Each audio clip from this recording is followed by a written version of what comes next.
장례 정돈이 됐습니다. 2부 세션을 시작하도록 하겠습니다. 2부 세션은 김중렬 한국원격대학협의회 회장님께서 원격 교육의 선도적 역할과 콘텐츠 경쟁력이라는 주제로 발제해 주시겠습니다. 김중렬 회장님의 양력을 간단하게 소개를 해드립니다면요.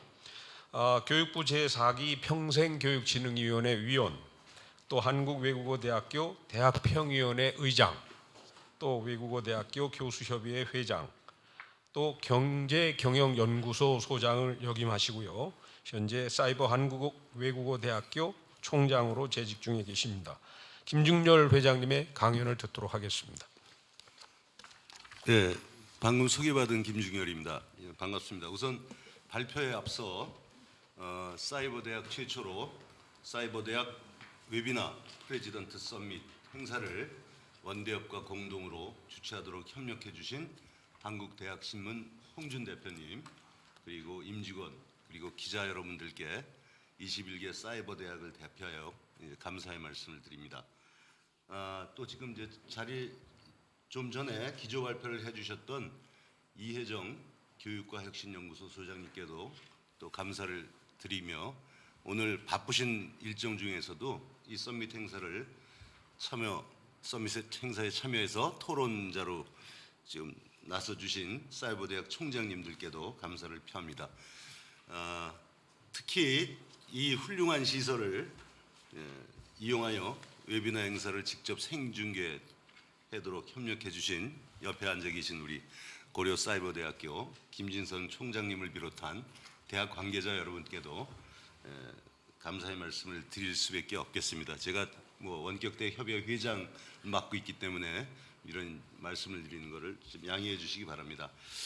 자, 이번 코로나19 사태로 언택트, 그다음에 에듀테크 또는 에드테크 이런 게 이제 아주 일상화 또는 상용화됐죠. 그 용어가요. 이 용어를 이제 모르는 사람들은 거의 없어진 것 같습니다. 다시 말하면 원격 교육의 중요성이 부각돼서 온라인 교육 그리고 오프라인 교육의 경계가 이제 없어질 그런 어떤 시대가 열리려고 그러고 있습니다.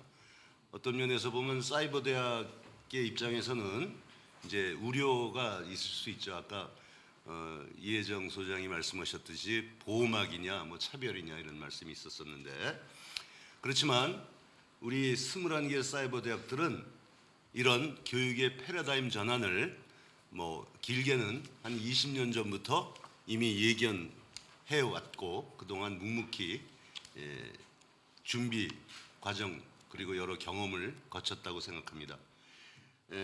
원격 교육 시대를 주도해 왔고 또 앞으로도 주도해 갈 수밖에 없는 우리 사이버 대학들이 더 높고 더 큰 미래 교육을 위해서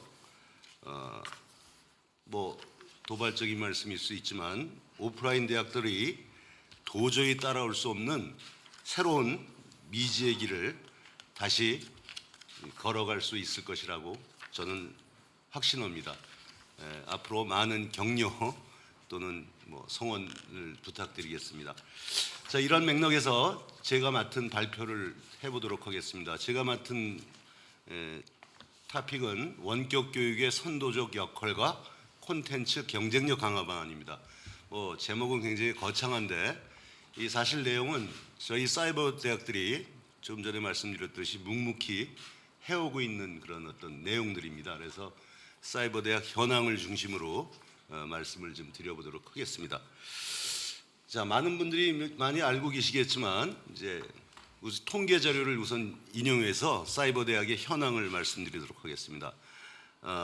사이버 대학은 이제 교육부 기준으로는 원격 대학으로 분류가 되어 있습니다. 그래서 국립 원격 대학은 많은 분들이 알고 계시는 방송통신대학입니다. 그리고 사립 원격 대학은 아직 많은 분이 아시지만 또 그보다는 좀 적은 분들이 알고 계시는 21개 사이버 대학이라고 볼 수 있겠습니다. 방통대를 포함한 22개 대학이 이제 원격 대학. 그래서 이 원격 대학이 주요 수단으로 삼고 있는 것이 바로 원격 교육입니다.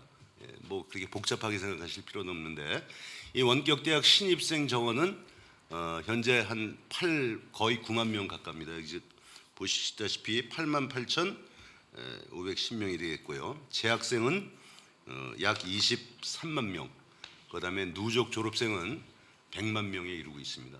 그러니까 사실은 교육의 한 축을 이미 크게 담당하고 있다고 볼 수 있겠죠.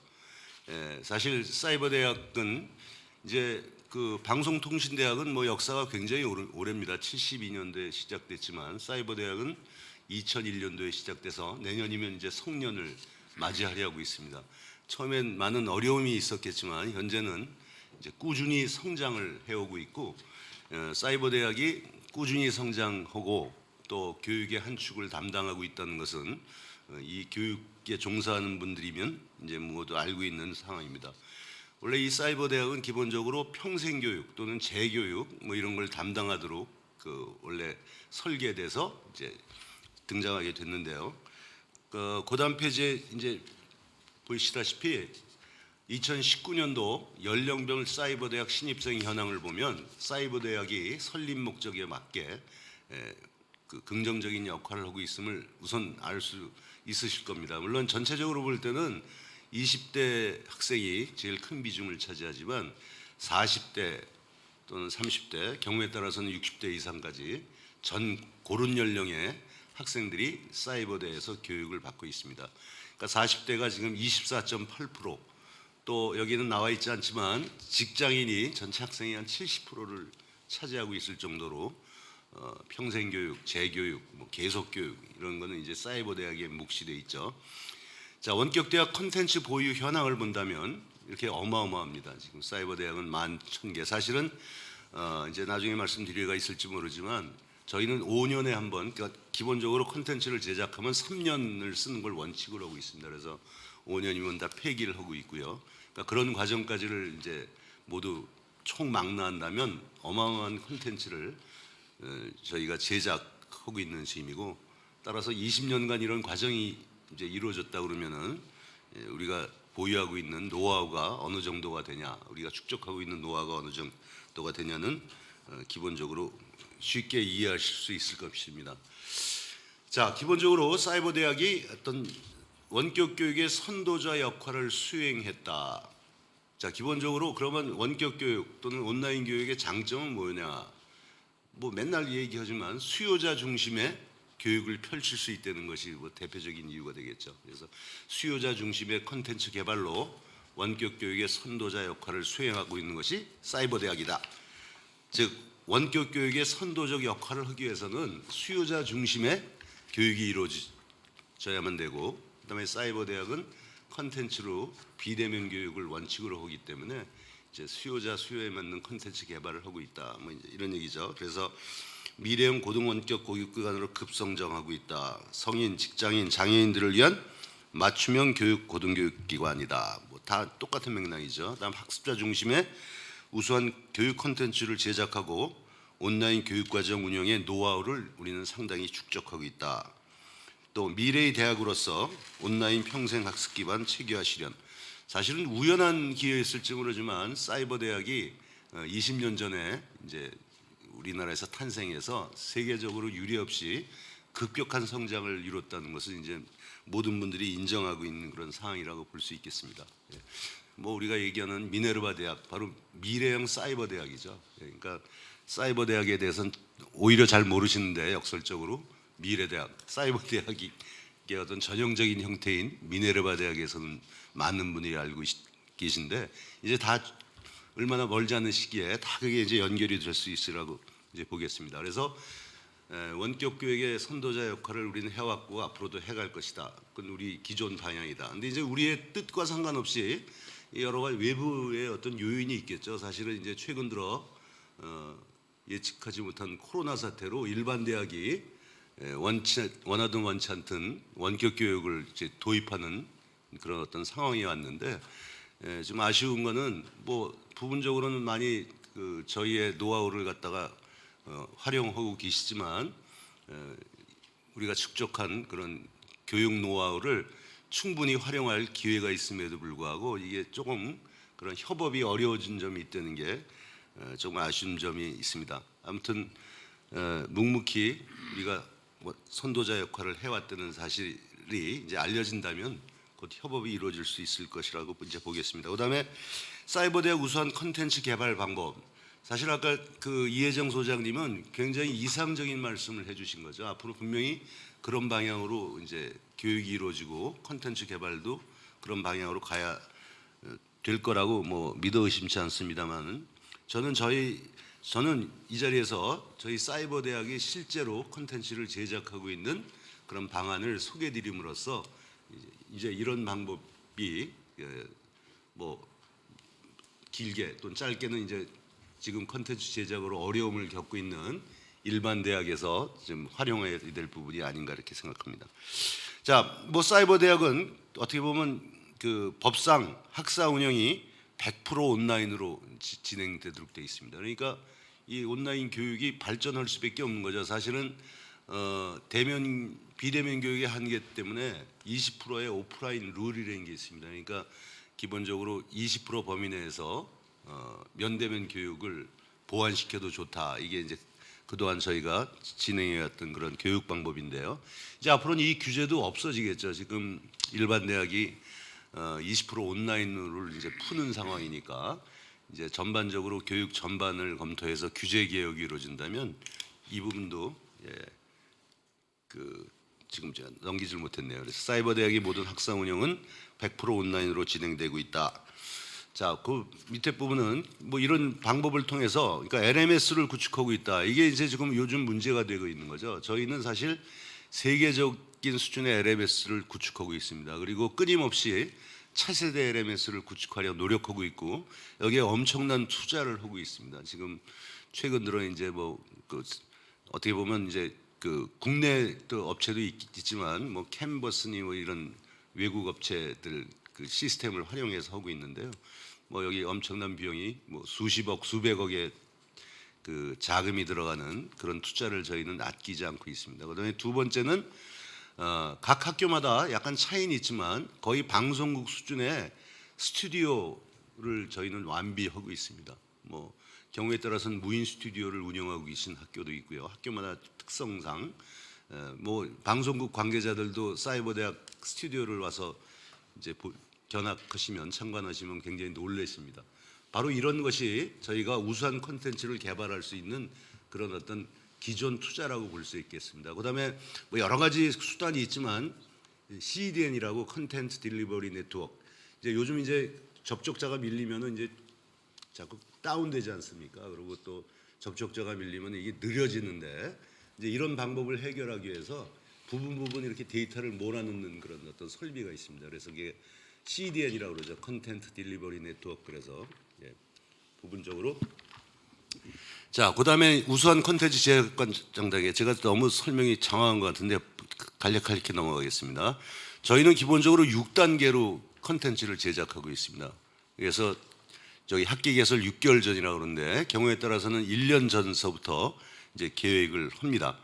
그래서 요구 분석, 교환 개발, 프로토타입 개발해서 리뷰를 하고 또 문제가 있으면 시정해서 그다음에 본격적인 설계 개발, 그다음에 이제 나중에 촬영이 이루어집니다. 대개 15주로 한 학기가 구성되어 있기 때문에 13개의 어떤 컨텐츠를 촬영하는 것이 일반적이 되겠습니다. 자, 하나하나를 본다면 사이버 대학의 우수한 컨텐츠 개발 방법, 우수한 컨텐츠 제작과적 단계, 내용 전문가와 컨텐츠 제작 설계 전문가, 교수 설계자 및 영상 제작자, 많으면 한 6명까지 컨텐츠 하나를 개발하기 위해서 투입됩니다. 그래서 긴밀한 협업으로 컨텐츠의 완성도 극대화.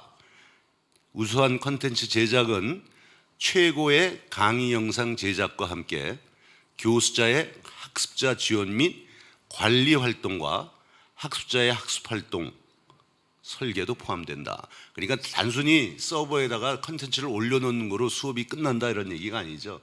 올려놓고 지금 일방향의 그런 어떤 교육 방법이 아니라 양방향, 학습자와 교수자, 또 경우에 따라서는 학습자 간에 소통이 이루어지도록 만드는 것이 저희 어떤 교육 방법입니다. 학교마다 약간 차이가 있지만 저희 이제 사이버 대학 그 컨텐츠를 직접 한번 경험해 오신 분은 컨텐츠 수업이 질이 나쁘다. 뭐 사이버 대학의 여러 가지 교육에 뭐 이런 얘기는 전혀 하지 못하실 걸로 저는 뭐 확신하고 있습니다. 자, 그다음에 양질의 콘텐츠 관리 운영, 학사 관리 지침. 뭐 아까 말씀드렸듯이 기본으로 3년 콘텐츠 수명을 원칙으로 하고 또 자체 심의위원회를 운영해서 또 학생들 평가 하위 뭐 30% 미만의 경우는 원칙적으로 퇴출시킨다. 이제 이래서 계속적으로 업그레이드를 시키고 있는 거죠. 그래서 수요자 중심의 콘텐츠 제공을 위해서 업그레이드가 이루어지고 있다. 자, 그래서 콘텐츠는 이제 그런 식으로 이제 제작이 이루어집니다. 그러니까 사실은 굉장히 바쁜 내용이죠. 교수들이 스스로 콘텐츠를 개발하고 개발 과정에서 고민할 뿐만 아니라 또 실제 학기가 시작되면은 운영자로서 그 운영에 대해서도 이제 고민합니다. 그러니까 학생들이 얼마만큼 내 수업을 따라올 것이냐. 아까 이제 뭐 재등록률, 지금 중도 탈락률 그런 얘기가 있었는데 이게 뭐 대면이 이루어지지 않으니까 탈락률이 높을 수밖에 없는 그런 어떤 약점이 있긴 합니다. 그래서 이제 그런 면을 어떻게 보완할까 하고 많은 분들이 굉장히 노력을 하고 계십니다. 자, 새삼스럽게 사이버대학의 학사 운영의 특징과 강점을 말씀드린다면 이제 이런 컨텐츠 제작이 이루어지고 있는데 뭐 지금은 이건 다 알고 계신 내용일 겁니다. 다시 한번 지구촌 어디서나 시간 공간 초월하여 수강 및 강의 운영이 가능하다. 휴대폰만 있으면 되고 태블릿만 있으면 되고 PC만 있으면 어디서든지 공부할 수 있다. 또 등록금도 일반 대학의 3분의 1 수준이다. 그다음에 수능과 상관없이 학사 또는 석사 학위를 취득할 수 있다. 그다음에 온라인으로 뭐 좀 속된 말로 학교 오기 싫은 사람도 얼마든지 교육을 받을 수 있다. 그래서 시공간을 초월하는 교육기관이다. 평생 교육을 선도하는 대학이다. 자, 뭐 이런 어떤 그 특징과 강점을 갖고 아까 원격 교육을 선도하고 또 그 선도적 역할을 담당하기 위해서 저희가 이제 컨텐츠 개발에 매진하고 있고 뭐 여러 가지 기법이 있습니다. 요즘 VR, AR 뭐 등등 컴퓨터 그래픽스, 게이미피케이션 뭐 또 스템 뭐 저는 사실 그쪽 전문가가 아니라 열거하기는 참 어렵지만 학생들의 어떤 관심을 유발시키기 위해서 많은 그런 어떤 보조 수단이 우리 컨텐츠 개발에 투입되고 있다는 사실만을 좀 말씀드리고 싶겠습니다. 자, 그럼 이렇게 나름 뭐 묵묵히 잘하고 있는데 그러면 뭐 여기는 머물 수 있냐? 그렇지는 않겠죠. 그래서 저희도 사이버대학 교육 혁신 방안에 대해서 늘 이제 고민을 하고 있습니다. 사회 환경의 변화와 학습자의 변화에 기민하게 대처하는 교육, 이게 바로 원격 교육이 아니냐, 이제 이런 모토로 학습자가 어떻게 변화됐냐, 또 주변 환경이 어떻게 변화됐냐, 이제 이걸 생각해야 되는 거죠. 너무나 다 아시겠지만 학습자는 분명히 변했습니다. 온라인 학습 경험의 축적, 많은 사람들이 뭐 컴퓨터를 모르는 사람은 없다 이런 얘기죠. 그렇죠? 그다음에 멀티태스킹이 가능하다. 옛날에는 뭐 머리 하나로 한 가지 일만 할 수밖에 없었는데 이제는 뭐 여러 가지를 하죠. 옛날에는 그냥 자동차 타고 다니면서 음악 듣는 정도였는데 이제 그런 시대는 지나갔다 이런 얘기죠.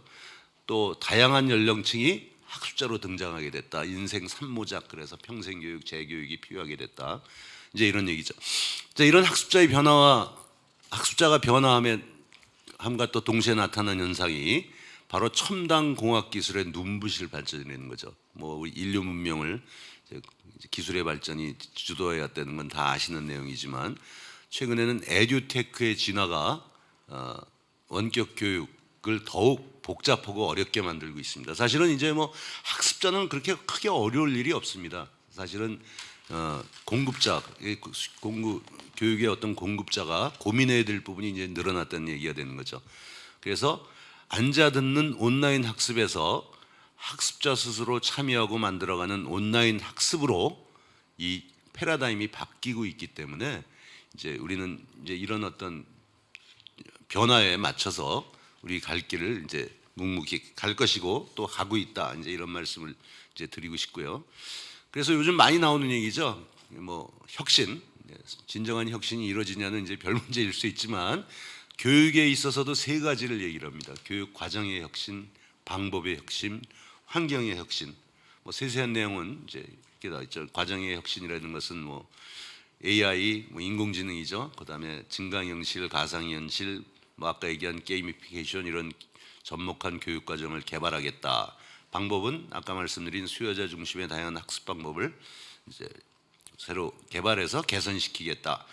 그다음에 환경의 혁신 뭐 이런 내용들은 여러분들이 쭉 한번 살펴보시면 되겠고요.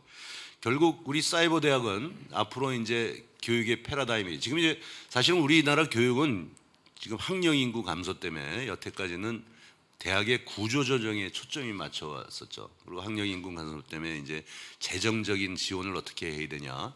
그래서 사실은 이제 여러 가지 고민이 많았었는데 어떻게 보면 이제 본의 아니게 타이에 의해서 코로나19 사태가 되면서 이제 이런 게 어떤 측면에서는 뭐예요? 뭐 요새 속된 표현으로 일타이매라 그러나요? 뭐죠? 한 번에 해결할 수 있는 그런 상황이 됐는데 저희는 사이버 대학의 어떤 발전을 위한 핵심적 가치 창조 뭐 거기에 역할을 다하겠다. 뭐 그래서 이제 사실은 이게 지금 굉장히 현안 문제가 되겠죠. 일반 대학의 원격 수업 확대에 따른 사이버 대학의 이제 역할에 대해서 저희가 지금 고민하고 있다 이런 얘기죠. 과거의 대학에서 미래의 대학으로 변화하고 있는데 우리는 뭐 건전한 경쟁은 필요하지만 결국은 상생의 융합 교육 또는 교육 협력을 통해서 서로의 어떤 발전을 모색해 보겠다 이런 얘기죠. 뭐 온라인 교육과 오프라인 교육이 다양한 방식으로 혼합됐다. 아까 이혜정 소장님이 말씀하신 것처럼 경계가 이제 무의미한 시대가 왔던 얘기죠. 브랜디드 러닝, 뭐 플립 러닝, 마이크로 러닝, 뭐 여러 가지 수법이 이제 동원되고 있습니다. 그다음에 에듀테크를 활용한 최첨단 온라인 교육 환경을 활용해 전통적인 교육 과정을 뛰어넘는 교과 영역의 통합, 현업과 학업의 혼합, 뭐 다양한 말이 있죠. 선취업, 후진학 이런 게 다 사이버 대학에 맞는 얘기가 됐는데요.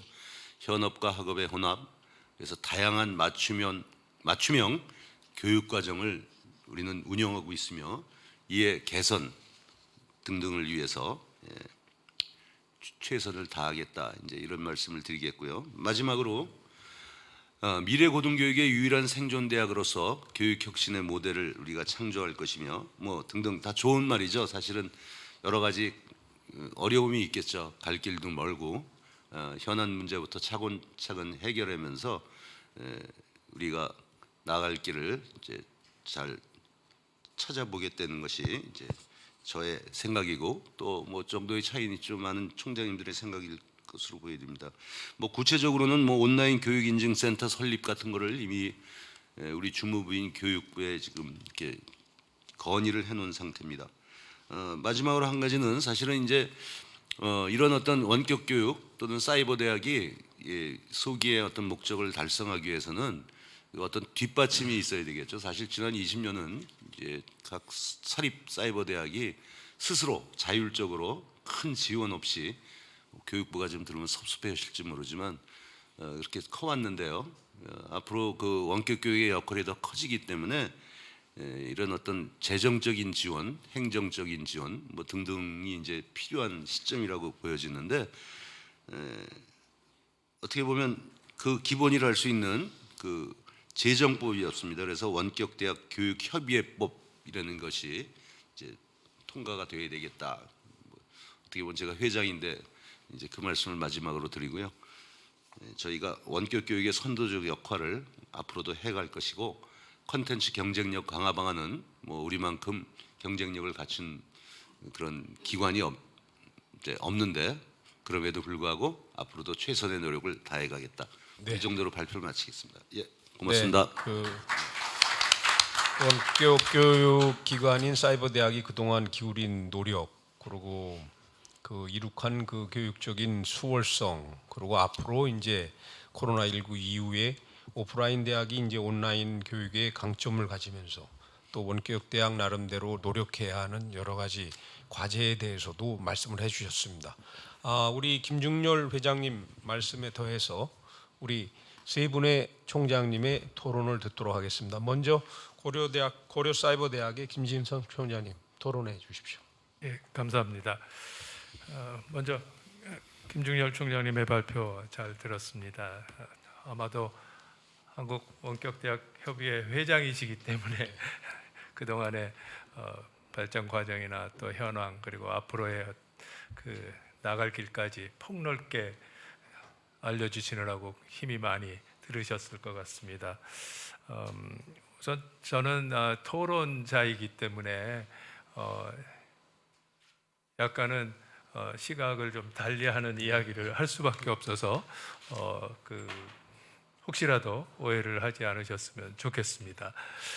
첫째로 저는 무엇이 중요한가 하는 것에 대한 고민을 우리가 할 필요가 있지 않나 하는 생각을 합니다.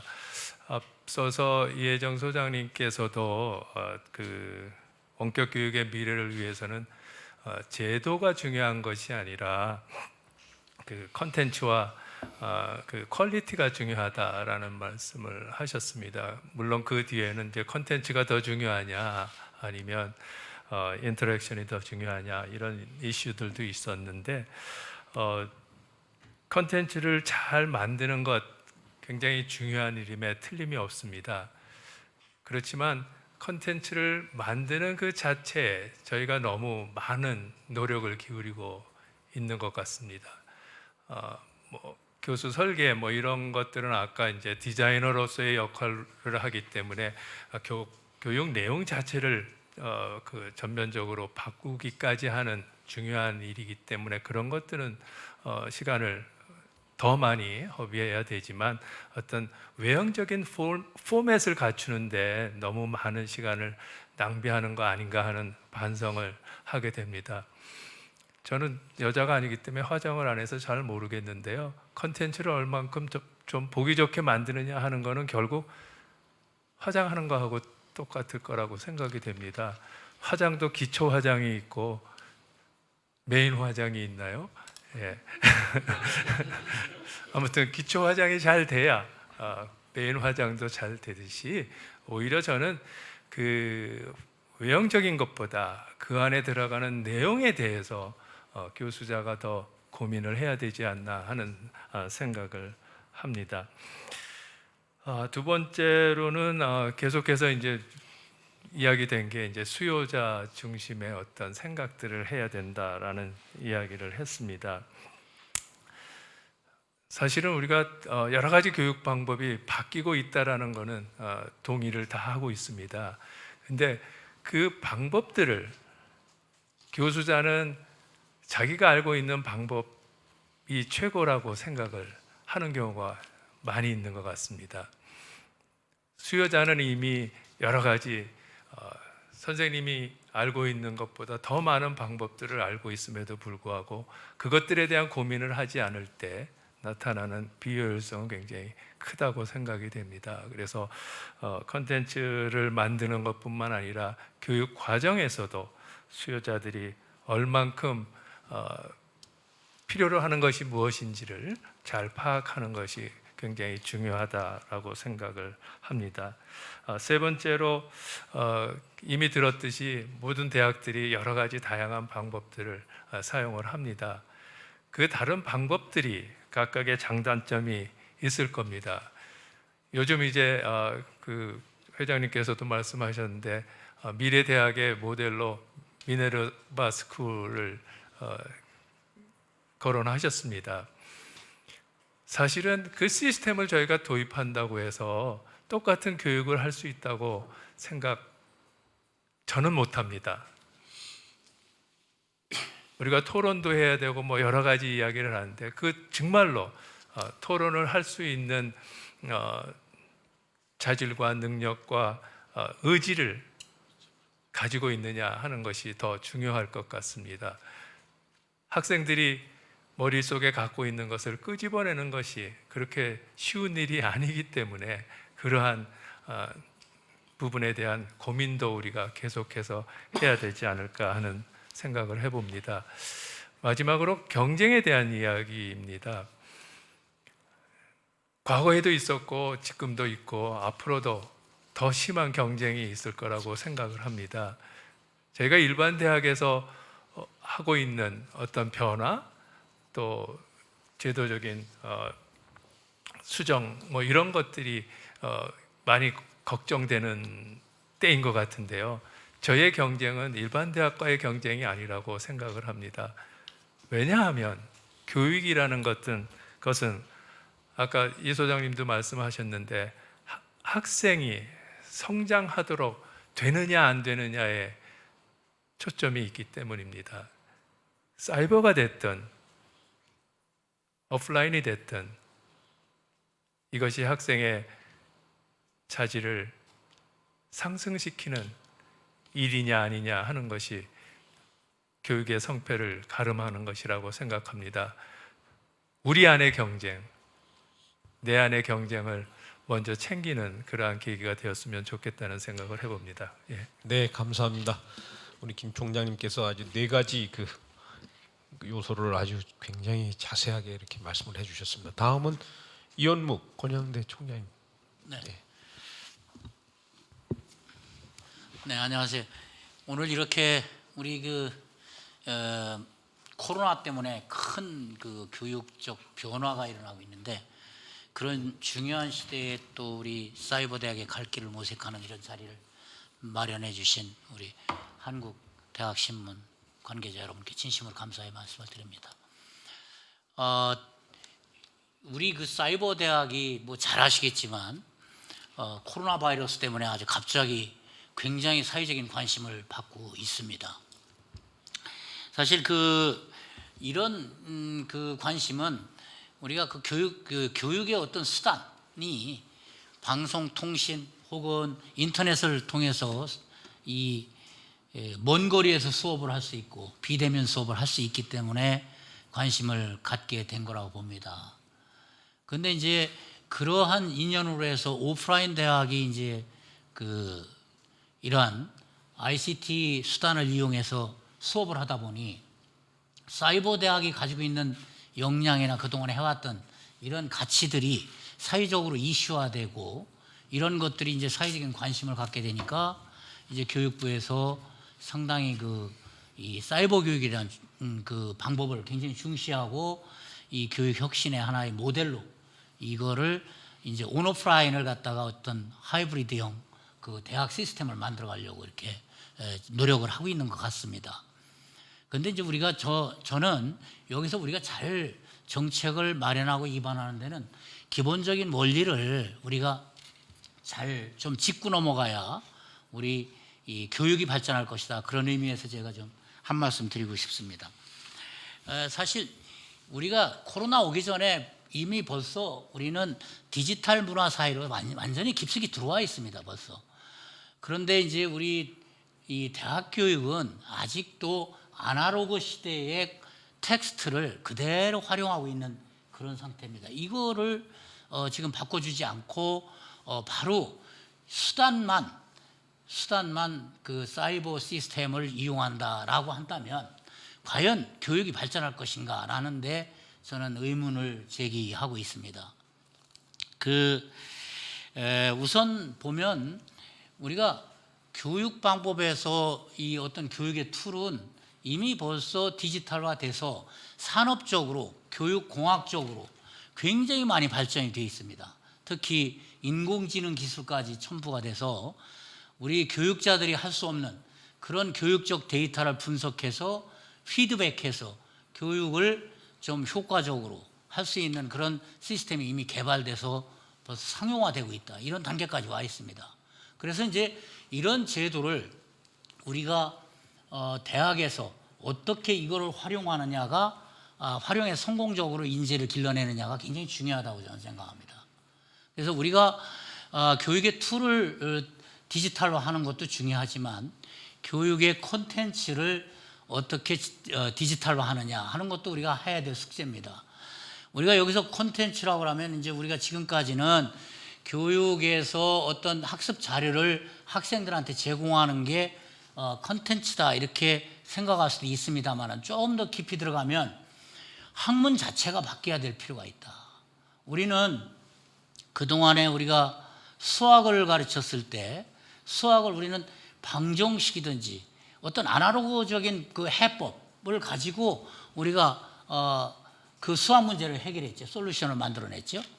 그러나 지금 이제 디지털 시대에서는 그 수학을 이제 알고리즘으로 풉니다.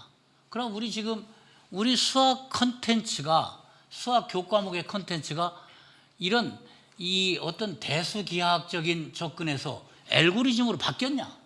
지금 하나도 안 받겠다 이거죠. 그렇게 하고 우리는 흉내만 내고 있다.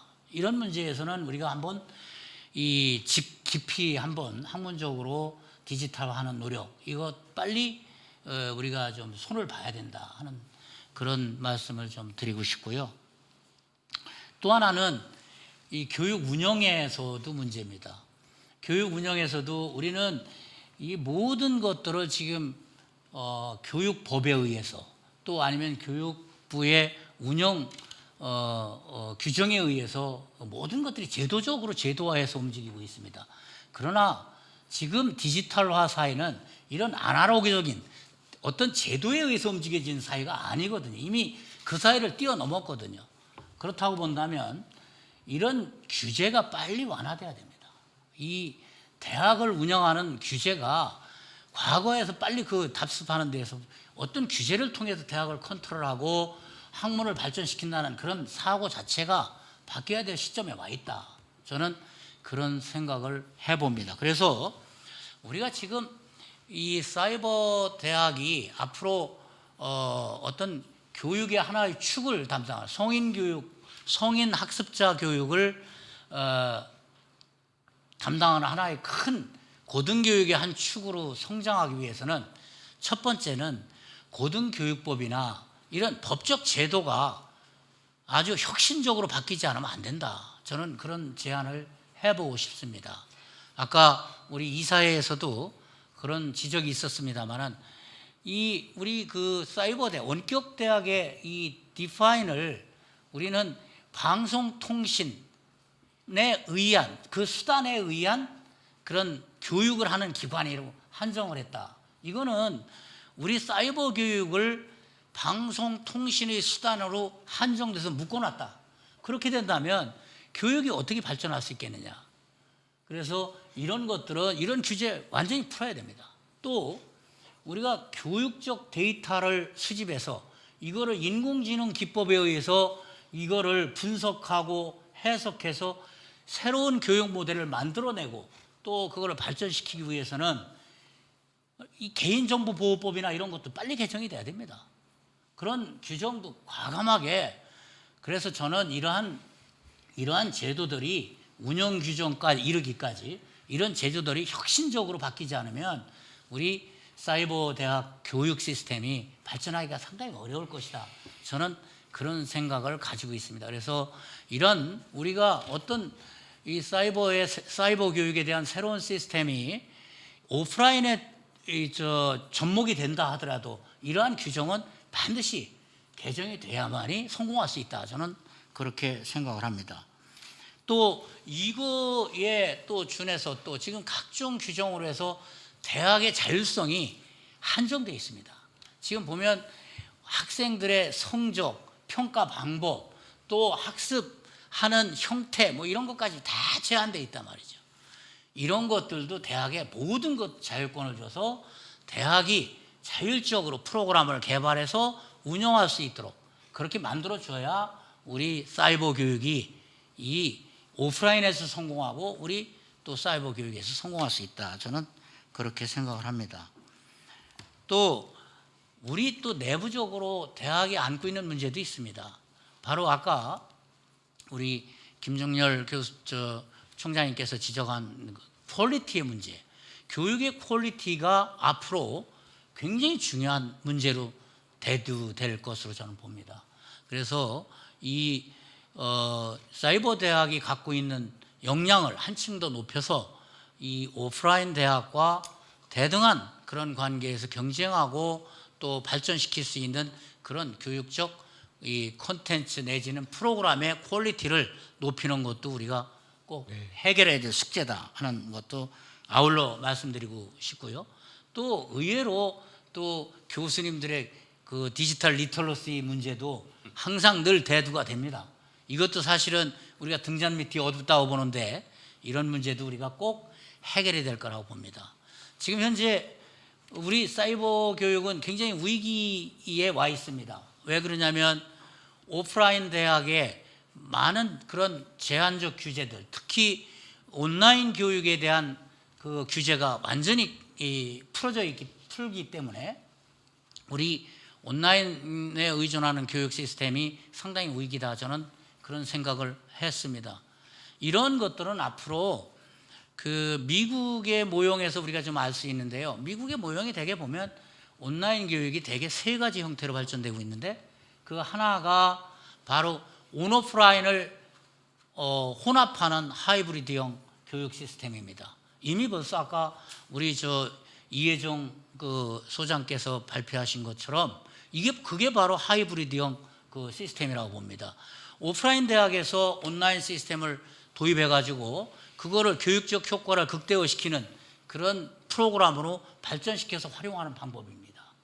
이런 것도 굉장히 중요한 하나의 모델이 될 수 있고, 또 하나는 우리가 이 무크형 그런 그 콘텐츠를 동영상으로 해서 녹화 제공할 수 있는 이런 모델, 이거가 EDX 같은 하버드나 MIT가 공동으로 만든 EDX 프로그램이 바로 그런 무크형 그런 기관이라고 저는 생각을 합니다. 또 하나는 굉장히 첨단적인 거지만 미네르바 대학입니다. 우리가 늘 말하지만 미네르바 대학처럼 나노 디그리 중심으로 해서 프로그램 중심으로 그 콘텐츠 제공하는 EDX나 또 프로그램을 다양화시켜서 제공하는 미네르바 프로그램, 이런 것도 우리 사이버 교육이 담당할 하나의 축이다, 저는 그런 생각을 해봅니다.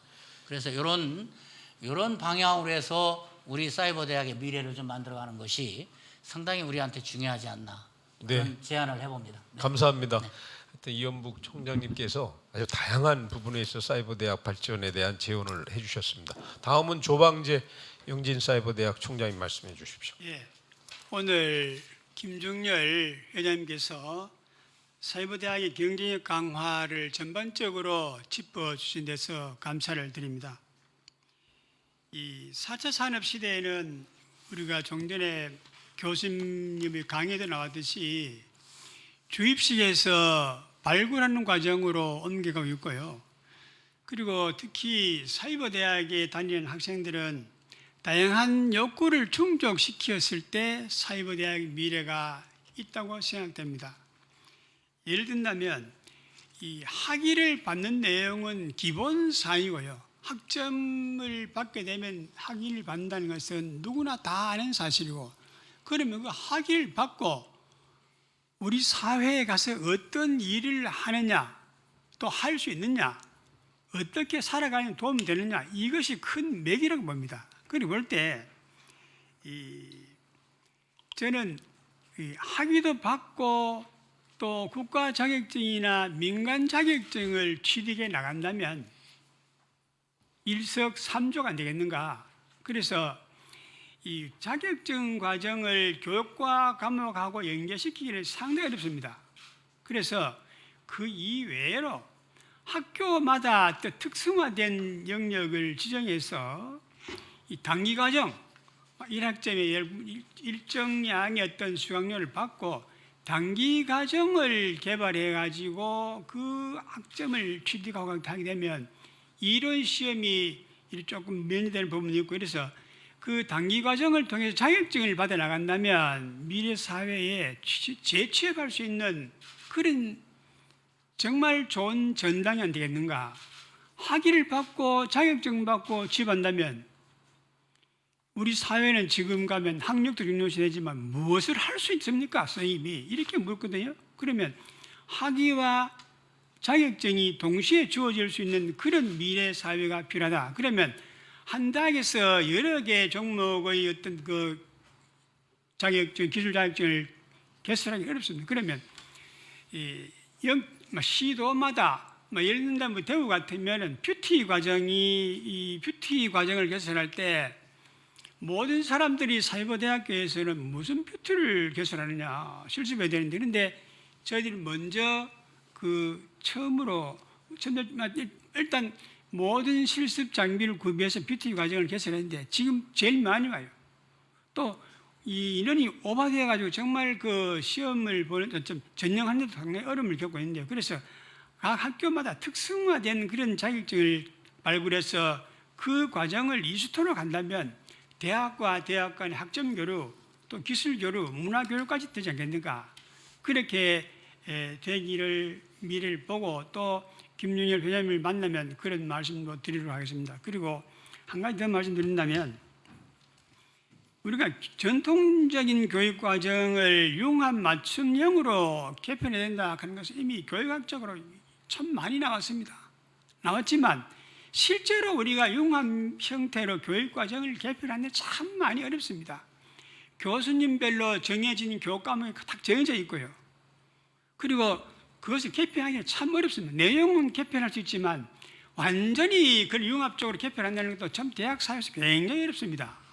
그래서 먼저 그 개편을 하려면 가르치는 교수님들께서 이론 중심에서 기술 중심, 산업체 중심으로 교육 과정을 넘어가야 됩니다. 그걸 이루기 위해서는 교수님들께서 학교에서 배려를 해서 산업체 연수를 방학 때 한 달이나 2달 정도 해왔다면 내가 강의 시간에 강의할 때 내가 사회 나가보니까 또 기업체 가보니까 이러한 교육 과정이 필요하더라. 이래서 강의 안 오라. 이렇게 된다면 바로 그 수강생들이 이론을 해서 정말 교수님이 산업체에 가서 배워오고 또 경험오고 그 사진 찍어서 보여주고 이렇게 나간다면 그것이 바로 미래사회 경쟁력 있는 사이버대학이 안 되겠는가 그렇게 조심스럽게 말씀드려봅니다. 감사합니다. 네, 감사합니다. 우리 조방재 총장님께서 미래 사회에 경쟁력 있는 사이버 대학이 되기 위해서 그 수학 과정과 자격증 과정이 이렇게 같이 연계되는 방안도 말씀하시고, 자 이제 세 분 총장님께서 이렇게 말씀을 해주셨는데요. 뭐 특별한 질문이 있는 것 같지는 않고요. 의견을 말씀하신 것 같으니까요. 우리 김중렬 회장님께서 한 3분 정도 시간을 요약해서 이렇게 말씀해 주십시오. 3분 미만으로 말씀드리겠습니다. 우선 김진영 총장님이 무엇이 중요한가, 뭐 제도 퀄리티, 컨텐츠냐, 뭐 상호작용이나 뭐 무엇보다도 그 내용이 중요하지 않겠냐. 또 수요자 중심 교육을 펼쳐야 되는 건 너무 당연한 얘기고, 그다음에 미네르바가 뭐 우리에게 최선이냐, 뭐 주변 환경에 따라서 다르지 않겠냐, 그리고 진정한 의미의 경쟁이 뭐겠냐, 뭐 다 공감할 수 있는 말씀입니다. 저 좀 시간 있으면 더 말씀을 많이 이제 들었으면 좋을 정도로. 예. 그다음에 이원무 총장님이 말씀하시는 부분은 우선 이제 교수자도 또 생각해야 될 부분이 있고 학습자도 생각해야 될 부분이 있고, 그렇지만 뭐니 해도 어떤 자율성이 보장돼야만, 다시 말하면 뭐 어떻게 보면 작심해서 말씀하신 것 같은데요. 규제 개혁의 중요성 정말 중요한 말씀입니다.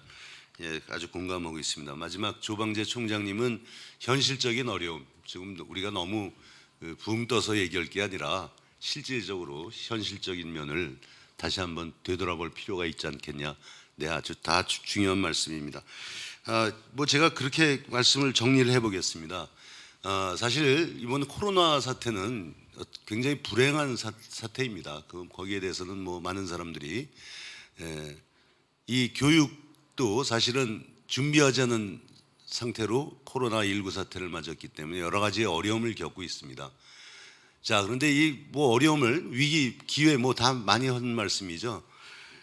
기본적으로 이번 사태를 계기로 뭐 오프라인 교육이 우월하냐, 온라인 교육이 우월하냐, 뭐 어떻게 융합으로 어떻게 가야 될 것이냐, 뭐 굉장히 중요한 얘기겠습니다만은 그런 단계를 넘어서 아까 여러 총장님들이 말씀하셨지만 이번 기회를 계기로 고등교육 개혁 전반에 관한 어떤 점검이 이루어져야 되지 않겠나.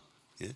과연 우리가 여태까지 해왔던 게 규제는 쓸데없이 해놓은 게 아닌가, 또 규제는 균형 있게 뭔가 실제 교육에 도움이 되도록 이루어졌는가, 뭐 이런 거에 대한 그런 어떤 검토가 중요하다고 생각합니다. 예? 차제에 뭐 구조개혁, 학생 수를 어떻게 줄이겠냐, 어떻게 하면 학교를 없애겠냐, 이제 이런 것도 중요하겠죠, 현실적으로. 그렇지만 이번 코로나19라는 그런 불행한 사태를 우리 교육 전반에 긍정적인 상황으로 만들기 위해서는 고등개혁 전반에 관한 검토가 차제에 이루어지고, 그 검토에 따라 부분적이라도 단계적으로 개선이 이루어져야만 뭔가 우리 미래 교육의 어떤 기대할 수 있지 않게 되는 뭐 그런 네. 생각을 감히 해봅니다. 예, 네, 장시간 감사합니다. 예. 지금까지 하여튼 장시간 그 우리 김중렬 회장님과 세 분의 총장님의 발제와 토론을 들었습니다. 이것으로 2부 세션을 모두 마치고요. 잠시 장례 정돈을 위해서 3분간 브레이크 타임을 갖겠습니다. 발제를 해주시고 토론해 주신 총장님들께 박수로 감사의